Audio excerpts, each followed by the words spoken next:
Hi friends, அஸ்ஸலாமு அலைக்கும். Welcome to my channel.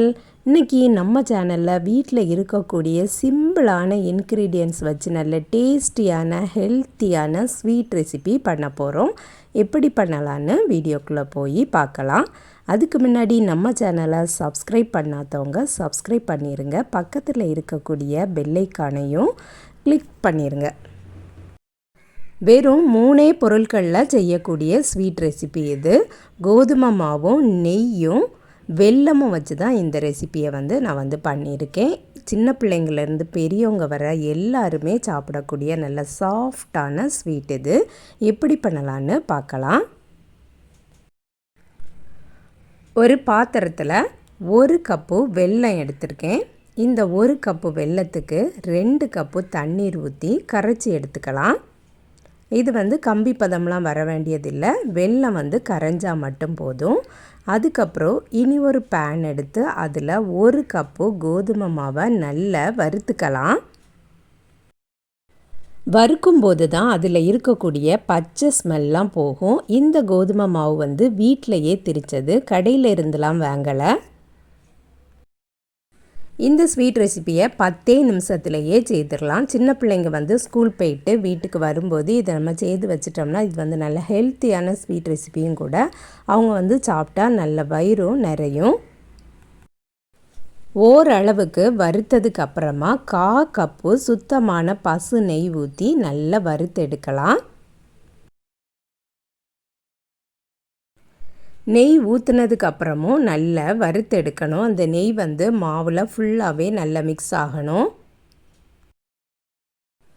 வறுக்கிறதுக்கு மட்டும்தான் கொஞ்சம் டைம் எடுக்கும். வெள்ளைப்பாக ஊற்றுனதுக்கு அப்புறமா சீக்கிரமாகவே திக்காயிரும். நெய் இதை விடவும் கொஞ்சம் கூட அதிகமாட்டு ஊற்றலாம். நான் கம்மியாக தான் ஊற்றிருக்கேன். உங்களுக்கு நெய்யோட ஃப்ளேவர் பிடிக்கும் அல்லது சின்ன பிள்ளைங்களுக்கு தான் கொடுக்குறோம் அப்படின்னா இன்னும் கொஞ்சம் கூட நெய் ஊற்றிக்கலாம். இந்த அளவுக்கு வறுத்ததுக்கு அப்புறமா வெல்லத்தை நல்லா கரைச்சி எடுத்துருக்கதை ஃபில்டர் பண்ணி ஊற்றிக்கலாம். சூடான வெள்ளை கரைசலை ஊற்றும்போது அந்த மாவு கட்டி கட்டியாக தான் பிடிக்கும். ஆனால் ஒன்றும் பிரச்சனை இல்லை. மாவு கிண்ட கிண்ட கட்டிகள் எல்லாமே உடஞ்சிரும். வெள்ளை கரைசல் எல்லாம் ஊற்றுனதுக்கு அப்புறமா அடுப்பை நல்ல ஸ்லோ ஃப்ளேமில் வச்சுக்கலாம். இல்லைன்னா அடுப்பை ஆஃப் பண்ணிவிட்டு அந்த கட்டிகள் எல்லாத்தையும் நல்லா உடச்சி விட்டுக்கலாம். அடுப்பை ஸ்லோ ஃப்ளேமில் வச்சுட்டு உங்களுக்கு பார்த்தாலே தெரியும் கட்டிகள் நிறைய இருக்குது. இந்த ஸ்பேச்சுலா வச்சே நல்லா மிக்ஸ் பண்ணினாலே போதும். கட்டிகள் எல்லாம் உடஞ்சி வந்துடும். கைவிடாமல் மிக்ஸ் பண்ணிகிட்டே இருக்கணும். நம்ம கொஞ்சம் விட்டுட்டாலும் அந்த கட்டிகள் உடையாமல் அப்படியே இருந்துடும். எல்லா வீட்லேயுமே இருக்கக்கூடிய பொருட்களை வச்சு தான் இந்த ஸ்வீட் ரெசிபி பண்ணியிருக்கோம். ஆனால் நல்ல டேஸ்டியாட்டு இருக்கும், நல்ல ஹெல்த்தியானதும் கூட. கண்டிப்பாக ட்ரை பண்ணி பாருங்கள். இதே மாதிரி நிறைய ஸ்நாக்ஸ் ரெசிபி நம்ம சேனலில் அப்லோட் பண்ணியிருக்கோம். பார்க்காதவங்களுக்கு ப்ளேலிஸ்ட்டில் இருக்குது, செக் பண்ணி பார்த்துக்கிடுங்க. ஓரளவுக்கு கட்டிகள் எல்லாமே உடஞ்சி வந்துட்டு இன்னும் நம்ம மிக்ஸ் பண்ணிகிட்டே இருக்க நல்ல ஒரு ஸ்மூத்தாட்டு வந்துடும்.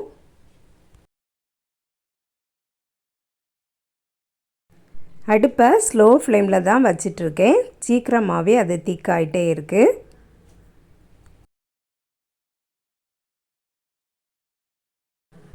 இந்த மாதிரி அழுத்தம் கொடுத்து கொடுத்து மிக்ஸ் பண்ணிகிட்டே இருக்கணும்.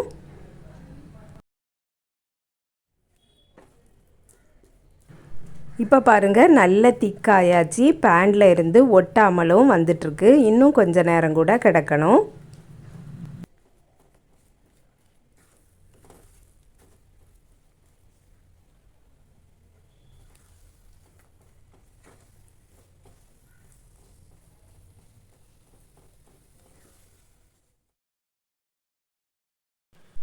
நல்ல கெட்டியாட்டு மாறிட்டே இருக்குது.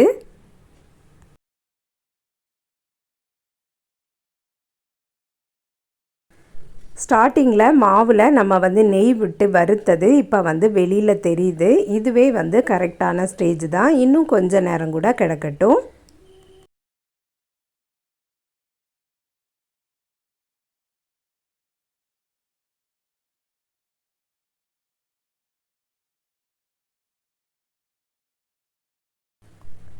இப்போ வந்து ஃபினிஷிங் ஸ்டேஜுக்கு வந்துட்டோம். ஆனால் உங்களுக்கு பார்த்தா தெரியும் கட்டிகள் எதுவுமே இல்லை, நல்ல ஸ்மூத்தாட்டு இருக்குது. வாசனைக்காக ஏலக்காய் தூள் வேணும்னா 1 டீஸ்பூன் போல் போட்டுக்கிடுங்க. நான் வந்து போடலை.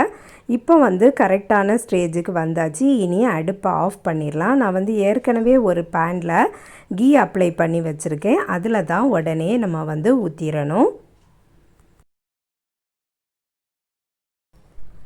நல்ல சூடாட்டி இருக்கும், கவனமாட்டு ஊற்றிடுங்க. இனி இதை நல்ல டைட்டாட்டு சேவ் பண்ணி கொடுத்துக்கலாம். இது ஆறுறதுக்கு ஒரு 1/2 hour போல் ஆகும். 1/2 hour ஆனதுக்கு அப்புறமா இதை வந்து நம்ம டிமோல்டு பண்ணி பீசஸ் போட்டுக்கிடலாம். அப்படியே இருந்து ஆறட்டும். 1/2 hour போல் ஆயாச்சு. நல்ல செட் ஆகிட்டு பார்த்தாலே தெரியும், நல்ல சாஃப்டாட்டு இருக்குது. இனி வந்து டிமோல்டு பண்ணிடலாம். டிமோல்டு பண்ணும்போதே அந்த பேனில் இருந்து டக்குன்னு இளவி வந்துடும். பார்க்கவே சூப்பராட்டு இருக்குது, சாப்பிடவும் நல்ல டேஸ்டாட்டு இருக்கும். இனி வந்து கட் பண்ணிக்கிடலாம். உங்களுக்கு எப்படி பீசஸ் போடணுமோ அந்த மாதிரி பீசஸ் போட்டுக்கிடலாம். வெல்லம் போட்டிருக்கிறதுனால கலரும் நல்ல சூப்பராட்டு வந்திருக்கு.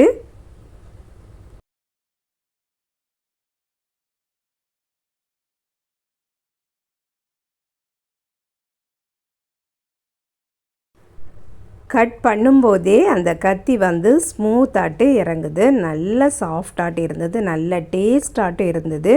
நீங்களும் கண்டிப்பாக ட்ரை பண்ணி பாருங்கள் ஃப்ரெண்ட்ஸ். இந்த வீடியோ பிடிச்சிருந்தா லைக் பண்ணுங்கள், ஷேர் பண்ணுங்கள். நம்ம சேனலை இது வரைக்கும் சப்ஸ்கிரைப் பண்ணலைன்னா சப்ஸ்கிரைப் பண்ணிடுங்க. நெக்ஸ்ட் வீடியோவில் வேறு ஒரு ரெசிபியில் சந்திக்கிறேன். அஸ்ஸலாமு அலைக்கும்.